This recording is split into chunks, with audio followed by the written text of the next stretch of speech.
Did you know the writer of Elvis Presley's very first hit single? That's all right. Reportedly received so little in royalties he sometimes had to work picking crops even after Elvis made the song famous. Or that the powerhouse woman who first recorded Hound Dog, delivering a performance full of raw blues grit, saw pennies compared to the millions the song later generated for others. Elvis himself hung out on Beale Street as a teenager, soaking up the sounds and sometimes getting advice from blues musicians who were already local legends, including one who would become a global icon of the blues. One of Elvis's early rockabilly anthems, Mystery Train, was originally a haunting blues track, recorded just 2 years earlier at the very same studio, Sun Records. Another high-energy rock and roll hit for Elvis started life as a driving jump blues song, a sensation in black communities years before Elvis put his spin on it. Number 5. B.B. King. The Beale Street mentor who became blues royalty. Before Elvis Presley was the king of rock and roll, another king reigned on Beale Street in Memphis, Tennessee. Riley B.B. King. Their paths crossed in the vibrant, segregated music scene of Memphis in the early 1950s, a time when blues music flowed out of clubs and filtered through the airwaves, heavily influencing a young, impressionable Elvis. B.B. King, born in Mississippi in 1925, had already made a name for himself by the time Elvis was starting out. He had moved to Memphis in the late 1940s, becoming a prominent figure on the radio station WDIA, the first major station in the U.S. programmed entirely by and for African Americans.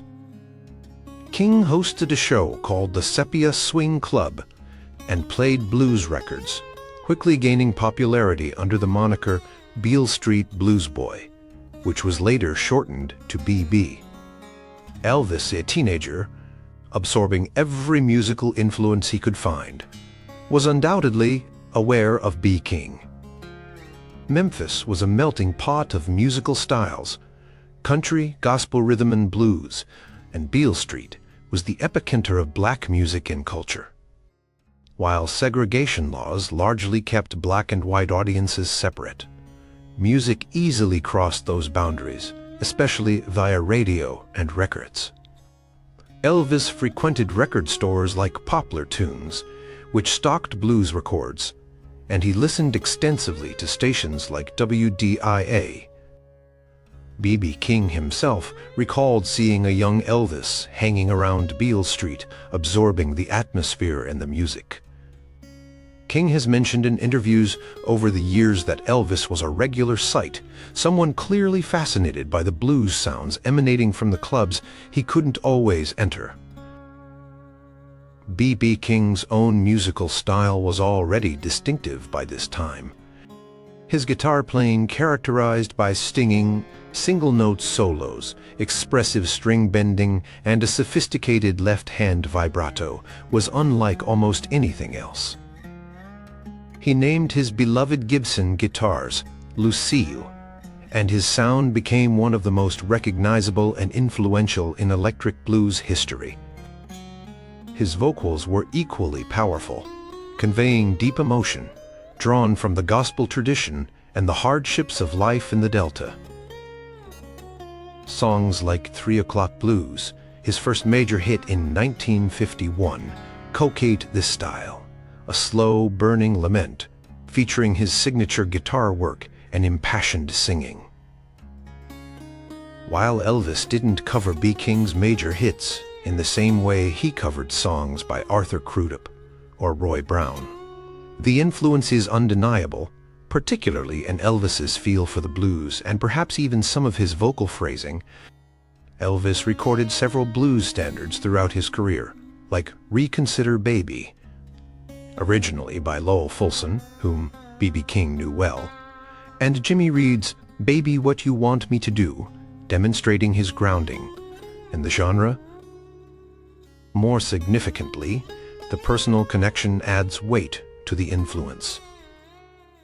B.B. King spoke about Elvis with a degree of warmth, acknowledging Elvis's love for the blues. He noted that Elvis was polite and respectful during their encounters in Memphis. King stated in interviews that he didn't believe Elvis stole anything, but rather that he, like many artists, drew from the music he loved and heard around him. He saw Elvis as someone who helped bring blues-based music to a wider white audience, even if the originators didn't always get the credit or compensation they deserved. King recalls specific instances of giving Elvis pointers, or simply talking about music. While Elvis was already steeped in country and gospel, his time spent listening to artists like B.B. King on WDIA and absorbing the Beale Street scene directly infused his developing style with a blues sensibility. The raw emotion, the vocal inflections, the slightly rebellious energy, these were hallmarks of the blues that Elvis channeled into his unique rock and roll hybrid. King's sophisticated guitar work, while not directly copied by Elvis's rhythm-heavy style or Scotty Moore's rockabilly licks, represented the pinnacle of blues musicianship that Elvis was exposed to. It set a standard and provided a deep well of inspiration. B.B. King's rise from a Mississippi plantation worker to a globally revered blues ambassador is a story of immense talent and perseverance. His early presence in the Memphis music scene, his broadcasts over WDIA, and his direct, albeit casual interactions with a young Elvis place him firmly among the key figures who shaped the future king of rock and roll's musical foundation. He represented the living, breathing blues tradition that Elvis encountered firsthand. Number 4.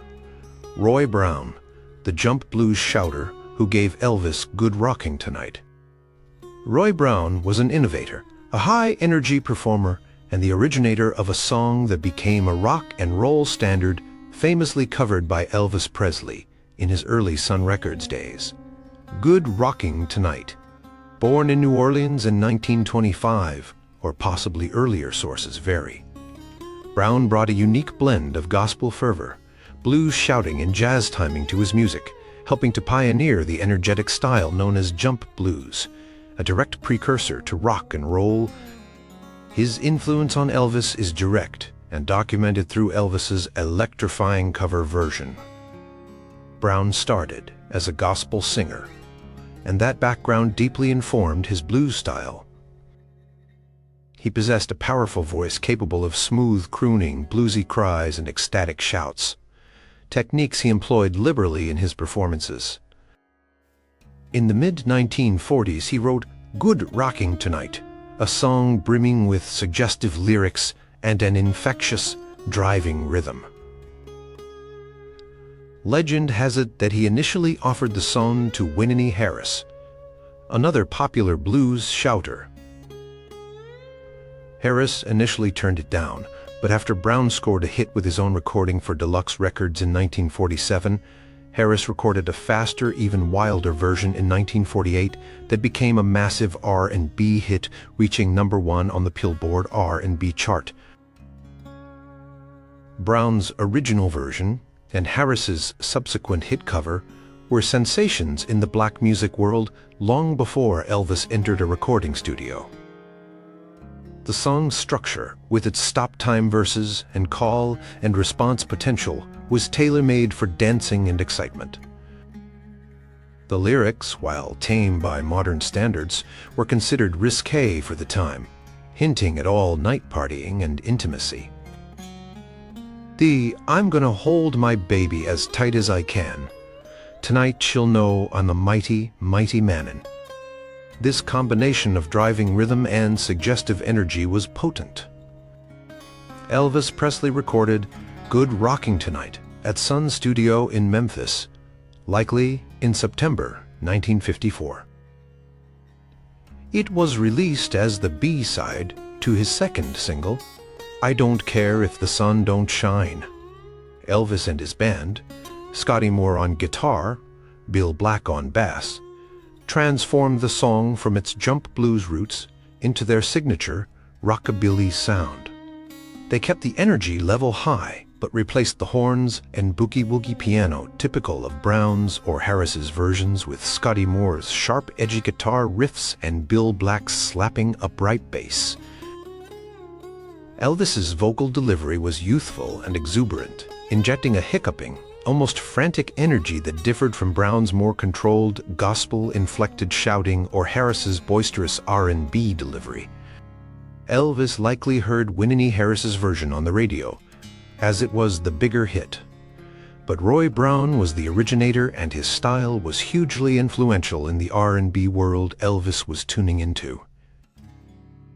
Brown's performance style was renowned for its energy. He was known to cry, scream, and dynamically shift his vocals during songs, techniques echoed not just by Elvis, but by many early rock and rollers like Little Richard. The very structure and feel of Good Rocking Tonight provided a perfect vehicle for Elvis's burgeoning rock and roll persona. It had the blues foundation, the energetic tempo, and a slightly rebellious attitude that resonated with the emerging youth culture. Elvis's cover brought the song to a massive new white audience, many of whom were likely unaware of its R&B origins or Roy Brown himself. Roy Brown's career, unfortunately, faced challenges later on. Despite his innovations and early success with songs like Hard Luck Blues, another #1 R&B hit in 1950, and Love, Don't Love Nobody, legal disputes and changing musical tastes impacted his career trajectory. He struggled financially in later years, a common story for many R&B pioneers. Yet his impact remains undeniable. He was a key architect of the sound that would morph into rock and roll. His dynamic vocal style influenced countless singers, and his composition, Good Rocking Tonight, stands as a landmark recording. Elvis Presley's cover version cemented the song's place in rock history. But it was Roy Brown who first lit the fuse, creating a blueprint for rocking blues that Elvis and others would follow. Hearing Elvis's 1954 version, one hears the energy and structure directly descended from Brown's 1947 creation, filtered through the unique Sun Studio sound and Elvis's own burgeoning style. Number 3. Little Junior Parker, the smooth bluesman behind Elvis's Mystery Train. The haunting, hypnotic rhythm of Elvis Presley's 1955 Sun Records classic Mystery Train has its roots firmly planted in the blues, specifically in a recording made just 2 years earlier at the very same studio by blues harmonica player and singer Little Junior Parker. Parker's original Mystery Train provided the core atmosphere and lyrical theme that Elvis transformed into a rockabilly landmark. Herman Little Junior Parker was born in Mississippi. Exact location and year are debated, likely Clarksdale or West Memphis around 1927 or 1932. He emerged from the fertile blues environment of the Delta, learning harmonica and singing in the post-war era. He worked with blues giants like Howlin' Wolf and Sonny Boy Williamson, the second in his early years, honing his skills. By the early 1950s, he had formed his own band, the Blue Flames, and caught the ear of Sam Phillips, the visionary owner of Sun Records in Memphis. In 1953, Parker and his Blue Flames recorded Mystery Train for Sun. The song, credited to Parker and Sam Phillips, though Parker's authorship is sometimes questioned, with some suggesting Phillips adapted existing folk blues elements, is a masterpiece of mood and atmosphere. Parker's version is slower, more deliberate than Elvis's later take. It features Parker's smooth, melancholic vocals, a distinctive chugging guitar riff, likely played by Pat Hare, known for his distorted tone later with Muddy Waters, subtle drumming, and Parker's own mournful harmonica fills. The lyrics paint a picture of loss and longing as the singer watches a train take his baby away, hoping it will bring her back someday. Train I ride, 16 coaches long. Well, that long black train got my baby and gone. The overall feel is one of resigned sadness, underscored by the steady train-like rhythm. The record was a moderate success on the R&B charts.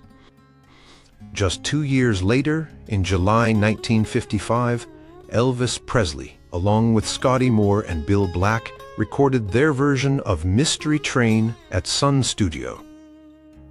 It became Elvis's 5th single for Sun, paired with I Forgot to Remember, to Forget. Elvis's version significantly ups the tempo and transforms the mood from melancholic blues to optimistic rockabilly. The chugging rhythm remains central, but it's now driven by Black's slapping bass and Moore's brighter country, inflected guitar licks. Elvis's vocal is lighter, more buoyant, conveying a sense of hopeful determination rather than Parker's bluesy despair. Interestingly, Elvis's recording famously incorporates lyrics and melody from the Carter family's country standard, Worried Man Blues, particularly in the latter part of the song, The Train Arrived 16 Coaches Long. This blending of Parker's blues song with a classic country tune perfectly encapsulates the rockabilly fusion sound that Sam Phillips was cultivating at Sun. The connection here is direct and undeniable. Same song, same studio, same producer, Sam Phillips. Elvis surely heard Parker's version either on the radio or possibly through Phillips himself. Sun Records was a small operation, and Phillips was adept at cross-pollinating ideas and songs between his artists. Parker's recording provided the essential framework, the distinctive rhythm, the core lyrical theme, and the title upon which Elvis built his interpretation. Parker's smooth vocal style, while different from Elvis's energetic delivery on Mystery Train, was part of the broader blues vocal tradition Elvis absorbed. Parker went on to have a successful career after leaving Sun, recording for labels like Duke Records, where he scored hits like Next Time You See Me, Driving Wheel, and Annie Get Your Yo-Yo. His style often blended blues with smoother R&B arrangements. He remained a respected figure in the blues world until his untimely death in 1971 during surgery for a brain tumor. The journey of Mystery Train, from Parker's evocative blues, lament to Elvis's upbeat rockabilly classic, highlights the creative exchange happening in Memphis. Music. Parker crafted a unique, atmospheric blues track that captured the imagination. Elvis, guided by Sam Phillips and his own instincts, took that foundation and reshaped it, infusing it with country elements and youthful energy, creating a song that became one of his most enduring early recordings. Little Junior Parker's contribution was the essential spark, the haunting melody and rhythm that chubbed its way from the heart of the blues into the engine of early rock and roll. Number 2. Big Mama Thornton. The powerhouse who first unleashed Hound Dog. Before Elvis Presley turned Hound Dog into a global rock and roll phenomenon in 1956, the song belonged to Willie Mae, Big Mama Thornton. Her original 1952 recording for Peacock Records is a raw, gritty, and powerful performance that stands as a blues classic in its own right. The story of Hound Dog vividly illustrates the complex relationship between blues originators and the rock and roll stars who brought their music to a wider audience, often reaping far greater rewards. Big Mama Thornton, born in Alabama in 1926, was a formidable figure in the blues world. Standing over 6 feet tall, with a commanding stage presence and a booming voice, she was a singer, harmonica player, and drummer. She began her career touring with Sammy Green's Hot Harlem Revue in the 1940s before settling in Houston, Texas, where she signed with Don Robey's Peacock label in 1951. In August 1952, Thornton recorded Hound Dog, a song written specifically for her by 2 young white songwriters from Los Angeles, Jerry Leiber and Mike Stoller. Leiber and Stoller flew to Houston to supervise the recording session. They were initially unimpressed by Thornton's style until bandleader Johnny Otis encouraged her to really dig into the song. Thornton delivered a performance dripping with attitude and blues authenticity. Her version is a slow, grinding blues number featuring a relaxed tempo, prominent hand claps, Pete Lewis's slashing guitar fills, and Thornton's commanding, semi-spoken vocal. The lyrics, from a woman's perspective, are a defiant kiss-off to a worthless, mooching man. You ain't nothing but a hound dog, crying all the time. You ain't never caught a rabbit, and you ain't no friend of mine. Thornton imbued the song with a raw, powerful energy, ad-libbing growls and howls, making it entirely her own. The record was a massive hit on the Billboard R&B chart in 1953, staying at #1 for 7 weeks and selling nearly 2 million copies, a huge success for an R&B record at the time. Elvis Presley's connection to Hound Dog came indirectly. He didn't cover Thornton's original blues version. Instead, he adapted a faster, cleaned-up version he heard performed by Freddie Bell and the Bellboys in Las Vegas in early 1956. Bell and his group had rewritten some of the lyrics and given the song a more frantic, novelty arrangement. Elvis took this faster tempo and structure, fused it with his own rock and roll energy, and recorded his iconic version in July 1956. Released as a single with Don't Be Cruel, Elvis's Hound Dog became one of the biggest-selling singles of all time. His electrifying performances of the song on national television, particularly the Milton Berle Show appearance, with its suggestive hip swivels, caused a national sensation and controversy, cementing his status as a rock and roll icon. The contrast between Thornton's original and Elvis's cover is stark. Thornton's is pure, unadulterated blues, full of swagger and grit. Elvis's is high-octane rock and roll, driven by DJ Fontana's explosive drumming and Scotty Moore's stinging guitar solo. While Leiber and Stoller wrote the song, Thornton's performance defined its initial identity. Her powerful persona and vocal delivery were integral to its success. However, the financial rewards told a different story. Thornton reportedly received only one royalty check for $500 for her multi-million-selling hit. Leiber and Stoller, as the writers earned significant royalties, especially after Elvis's version became a global smash. Elvis, of course, made millions. Big Mama Thornton continued her career, recording and performing blues for decades, highly respected within the blues community and influencing artists like Janis Joplin, who covered Thornton's Ball and Chain.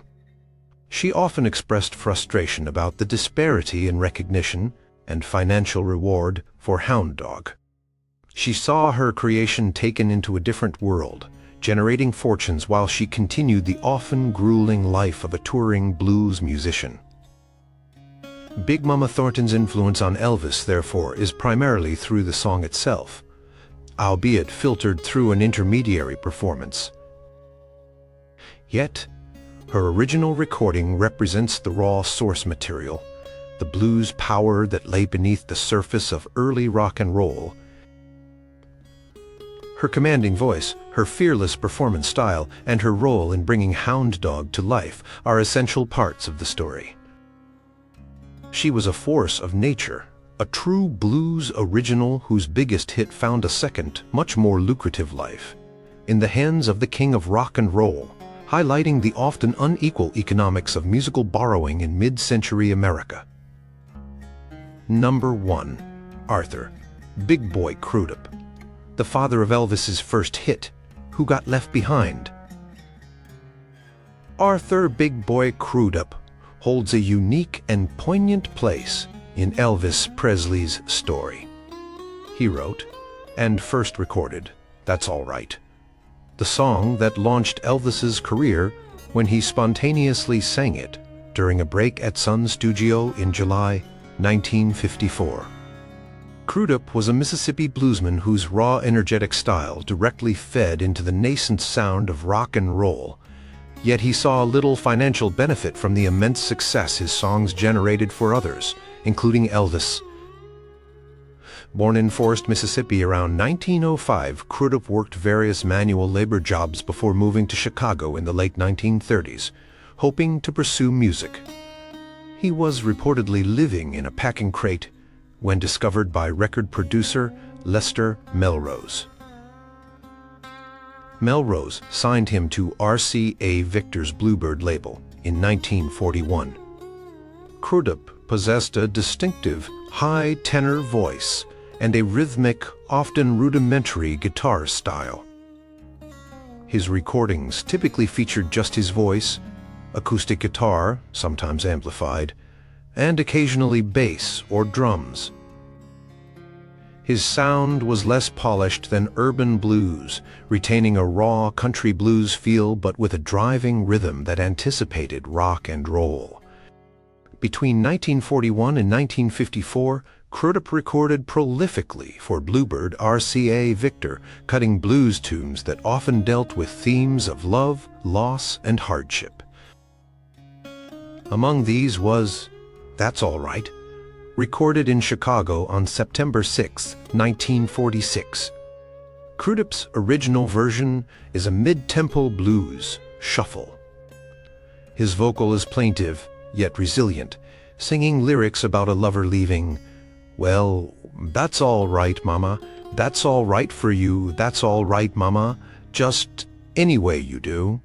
The accompaniment is sparse, just Crudup's voice, his strumming acoustic guitar, laying down a solid rhythm, and Ransom Knowling on string bass. It was a solid blues record, respected within the genre, but not a massive chart hit at the time. Crudup also recorded other songs that Elvis would later cover, including My Baby Left Me, recorded by Crudup in 1950, and So Glad You're Mine, recorded by Crudup in 1946. The story of Elvis discovering That's All Right is legendary. On July 5, 1954, Elvis was at Sun Studio in Memphis for a recording session with guitarist Scotty Moore and bassist Bill Black. The session wasn't going well. They were trying ballads without capturing the spark producer Sam Phillips was looking for. During a break, Elvis started fooling around, singing Crudup's That's All Right at a much faster tempo, playing his acoustic guitar energetically. Moore and Black jumped in, adding a driving country, inflected guitar lead, and slapping bass rhythm. Phillips, hearing the exciting new sound from the control room, immediately recognized its potential. He asked them to start it again and recorded it. This spontaneous fusion of Crudup's blues song with country instrumentation and Elvis's unique vocal delivery blending blues feeling with country twang and gospel fervor became the A side of Elvis's first single. Released just days later, it caused an immediate sensation on Memphis radio, effectively launching Elvis's career and marking a pivotal moment in the birth of rock and roll. Elvis's version transformed Crudup's blues shuffle into vibrant rock belly. The tempo is significantly faster, The mood shifts from resignation to youthful exuberance, and the instrumentation creates a completely different texture. Scotty Moore's bright, clean guitar solo replaced the bluesy feel with something new and exciting. Yet, the core melody and lyrics are clearly Crudup's. Elvis followed up by recording Crudup's "My Baby Left Me" and "So Glad You're Mine" during his Sun period as well, further demonstrating his familiarity with and admiration for Crudup's work. He undoubtedly encountered Crudup's records via radio or jukeboxes in the Memphis area, where blues was a constant presence. Despite writing the song that ignited Elvis's career and providing 2 other key songs for his early repertoire, Arthur Crudup's life remained one of struggle. The issue of royalties became a significant point of contention. Crudup maintained that he received little to no payment for the widespread use of his songs, particularly "That's All Right." He was affiliated with Lester Melrose, who often acted as publisher and took composer credits or controlled publishing rights in ways that greatly disadvantaged the artists. Crudup engaged in legal battles trying to recover unpaid royalties, particularly in the late 1960s and early 1970s, with the help of the blues advocacy group Barrelhouse Records and Publishing, but with limited success before his death in 1974. Reports suggest he occasionally had to resort to bootlegging or farm labor even after his songs had become rock and roll standards. Arthur "Big Boy" Crudup's influence on Elvis Presley is direct, profound, and fundamentally documented by the very first song Elvis professionally recorded. Crudup's raw energy, his rhythmic drive, and his blues compositions provided essential building blocks for Elvis's revolutionary sound. While Elvis transformed the material, the source was undeniably Crudup's Mississippi blues. The disparity between Crudup's contribution and his compensation remains a stark reminder of the inequities often faced by black blues artists, whose work formed the bedrock of American popular music. He was, in a very real sense, one of the unsung fathers of rock and roll, and the originator of the spark that lit Elvis Presley's fuse.